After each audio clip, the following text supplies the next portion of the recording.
Hello guys, kumusta? Matagal na since nung last time tayo nag-review or nag-usap tungkol sa isang movie or sa isang palabas.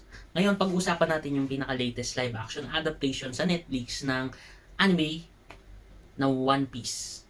'Di ba?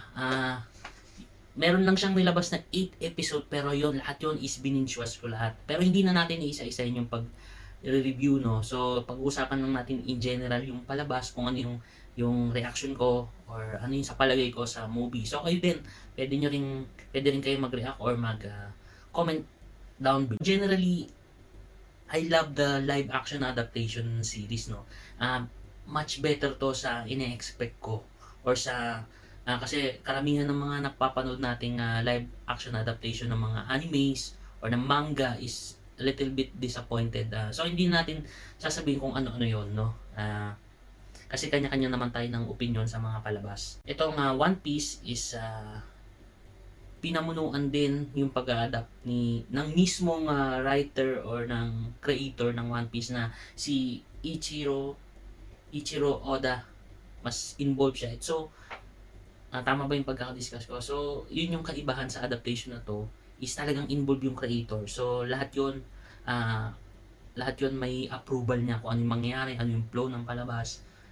At pwede siyang mag-request ng reshoot kapag hindi siya satisfied. Ganun kalaki yung involvement niya sa paggawa ng live action adaptation na 'to sa Net. Sa totoo lang, hindi ako nagbasa ng kahit isang volume ng manga ng One Piece, pero napanood ko lahat ang anime episode nito. So ngayon nasa more than 1,000 na siya and sobrang dami na, 'no. So very very doubtful ako kung paano nila i-a-adapt 'to sa live action or gaano kadami o hanggang saan at kung ano-ano yung i-include nila sa palabas. A little bit of comparison sa anime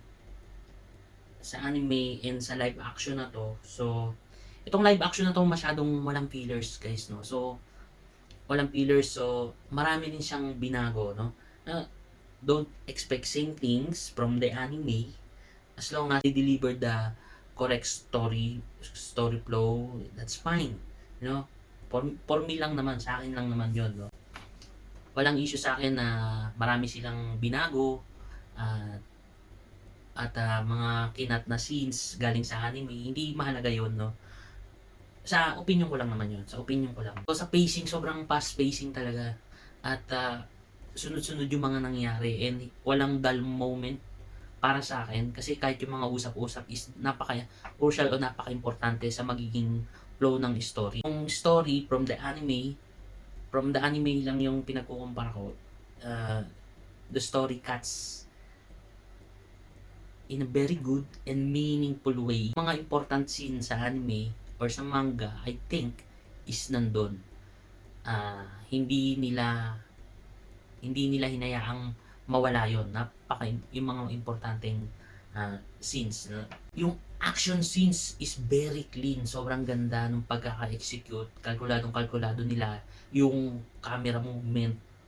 'Di ba? Lalo na sa mga fight ni Zoro. And kahit kay Luffy, talagang ang ganda yung cinematography. And para sa akin, sobrang cool na may pagka-brutal at syempre funny, no? Yung mga joke nagland naman na perfectly and medyo brutal. Hindi ko alam kung pwede sa mga younger audience o sa mga bata, pero basta bantayan nyo lang. Color palette or yung ambience niya, sobrang gustong-gusto ko. Ito yung hinahanap ko sa isang palabas, yung kung mako-comfort ako, di ba? Niya is parang pinaghalong One Piece and Pirates of Caribbean movie. And tingin ko mas better siya para sa Pirates of Caribbean. Para siyang luma na maganda talagang parang nanonood lang talaga ng normal na anime na One Piece. Actually yung sa pagkakagawa nila or yung ah, yung ah, yung place ng Barati, yan yung Shells Town, lalo na yung gabing yung scene habang nag-uusap si Luffy tsaka si Kobe is sobrang cool talaga. Yung set pieces, syempre set pieces, yung mga lugar is I'm sure pinaghalong mga practical set pieces yon. ng hinaluan ng CGI syempre. And ang ganda ng pagkaka-blend, hindi mo mahalata na nasa fake na lugar ka. Dahil maganda. Sa mga gumawa ng mga set pieces and mga nag-design ng mga props and mga lugar. Faithful siya sa anime, medyo iniba pero faithful pa rin siya sa anime version. Sa costume, halos gayahin nila yung mga costume nila na napapanood natin sa anime. Yung kulay, and tamang-tama lang yung blend ng mga kulay sa lugar, sa suot nila. Yung music score, sa mga music score, sa fight scene, sa mga lugar, yung sa opening ng palabas, pag may small victories sila, sa sa mga emotional scenes, ang ganda ng music score nila dito. No? Although sa nag-score ng music na to, and sobrang galing kasi ina-expect ko is gagamitin din nila yung mga music score sa anime, which is yun isa sa mga effective kung bakit maganda yung anime para sa akin, lalo na sa mga emotional scene, emotional parts ng palabas. So okay na okay, bago yung atake nila dito, bago yung music score. And siyempre soundtrack, hindi mawawala yung We Are. Hindi nila laging ginagamit dito yung music na yon, pero once na ginamit nila is very tamang-tama ka talaga. Eh maririnig mo rin dito sa unang episode yung Bing Sake, yung kanta ng mga pirates, and may mga bago din, lalo English songs na ginamit dito as background, which is okay din naman, pero bagay siya sa palabas and sa mga bagong mga manonood, or hindi mapapansin yon. Pero sa mga tulad ko na nanood ng One Piece na anime, is bago sa pandinig natin yon. Speaking of emotional moments, hindi nawala yung mga emotional moments sa anime na nagpaiyak din sa atin, no? Isa doon is Luffy and Shanks moment, yung iniwan niya yung hat kay younger version ni Luffy. And of course, yung mga moment ni Kobe and Luffy na nagpapaalaman sila. Sobrang, kahit maikli lang yung oras, ramdam mo yung emotions, yung connections ng bawat character. At tayo rin bilang manonood is connected tayo sa kanila. At mahalaga sa palabas na to is na ipakita nila at na i-connect tayo sa mga characters na yon. Kudos sa mga artista, lalo yung batang Luffy. Ang galing niya. And kay Kobe, kay Luffy, kay Shanks, ang gagaling na. And then sa iba din, marami pang mga emotional moments dito na makaka-relate din tayo. Pero itong dalawa is yung the best. And speaking of chemistry, wala akong nakitang off sa mga characters and sa lahat, yung lalo na yung Straw Hats, is yung chemistry nilang lahat. Kudos sa mga artista, sa mga actors na gumanap dito, is very effective yung maganda yung chemistry nila. And walang off sa kanila. Ganon din si Garp, kay Kobe, kay Helmepo. Galing. And yung design, ang galing. Ang ganda. Sa mga costumes din. Wow. Usapan natin yung mga actors, no? And si Luffy, hindi ko pa matandaan yung mga real name nila sa pero babanggitin ko lang yung character name nila, si Luffy, yung actor na Luffy, Zoro, Nami, Usopp, Sanji. Medyo very minor na worry ko lang dito is medyo smart si Luffy, medyo matalino siya dito. Nami-miss ko yung pagka medyo loosely niya dito sa anime. Pero wala pa rin naman akong complaint. Sobrang galing pa rin ng actor na to.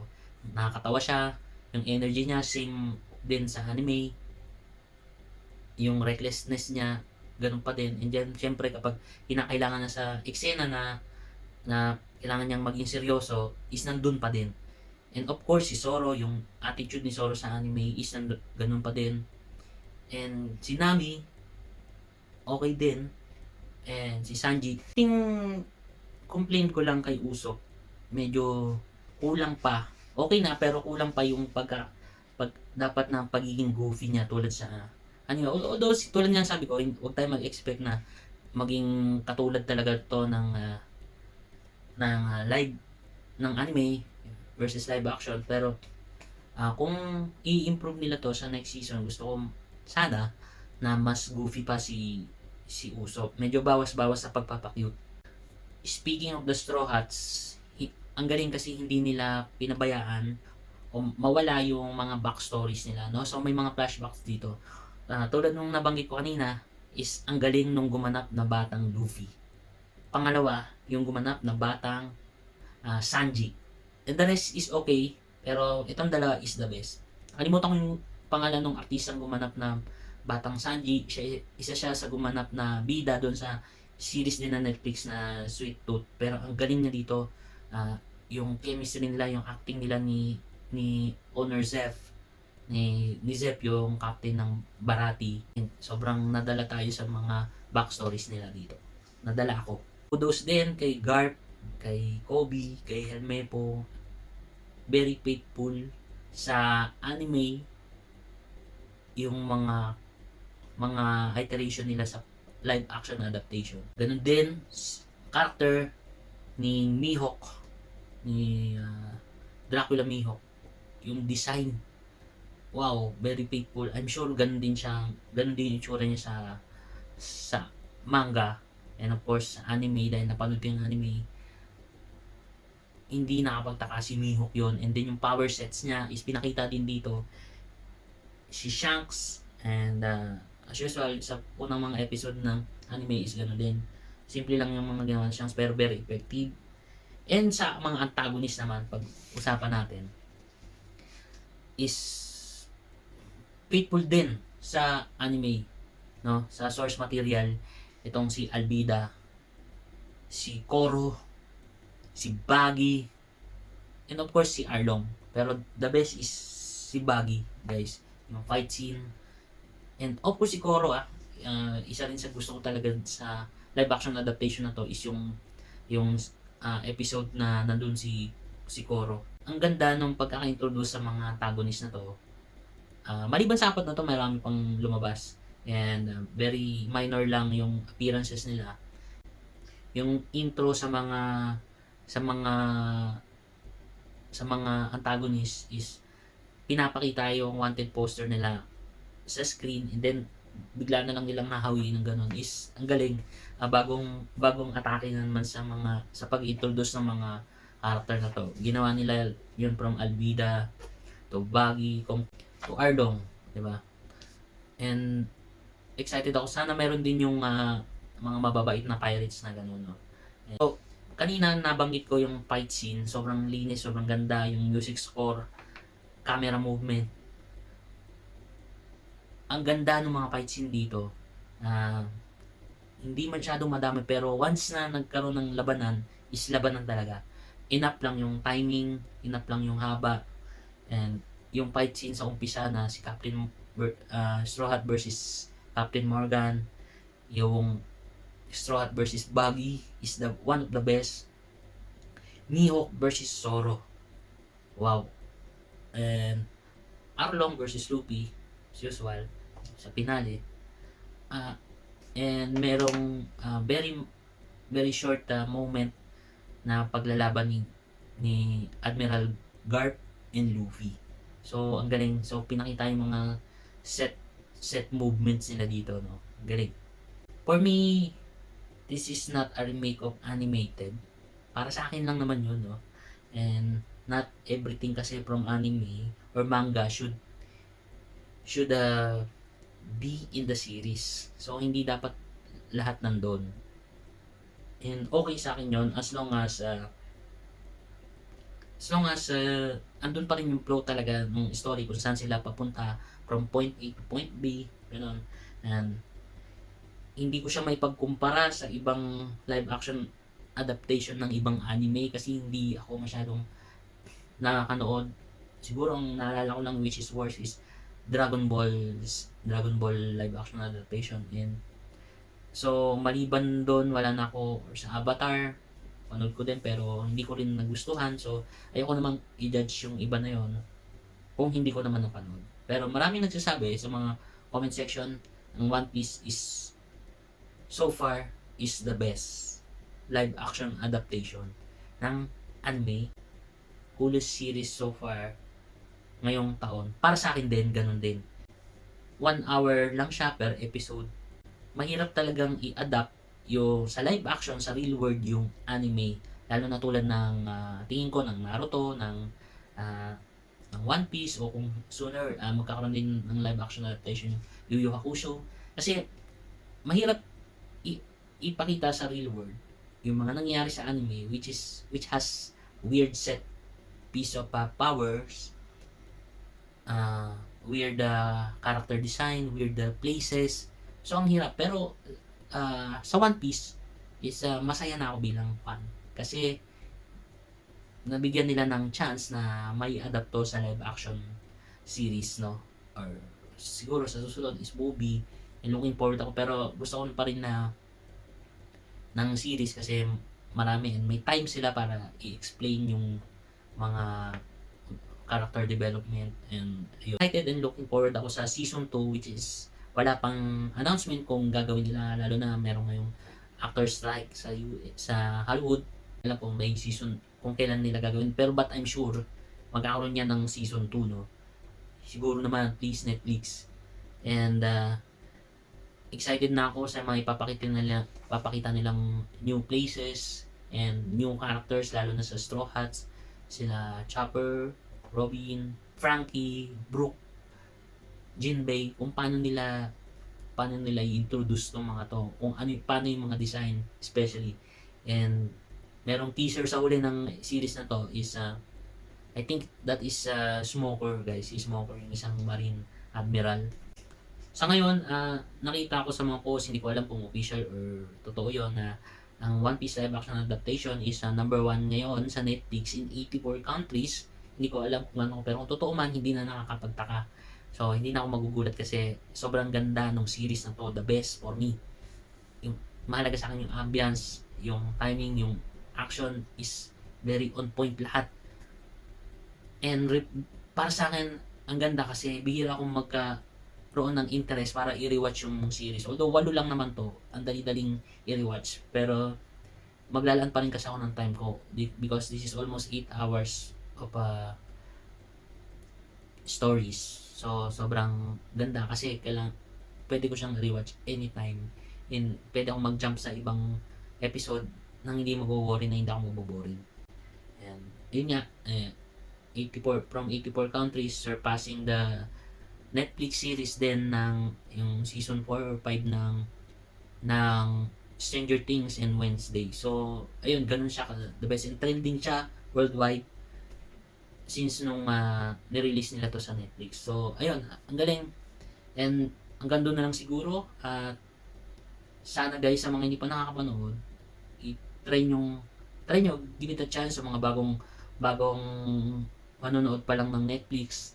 Bigyan nyo ng chance kasi pwede rin itong panoorin hindi lang ng mga diehard fans, mga nakabasa ng manga or nakanood ng anime, kundi sa bagong mga moviegoers or sa mga bagong audiences na hindi fan ng manga or ng anime series. So, para sa lahat to kasi yung story arc, I think madali itong maintindihan ng normal audiences.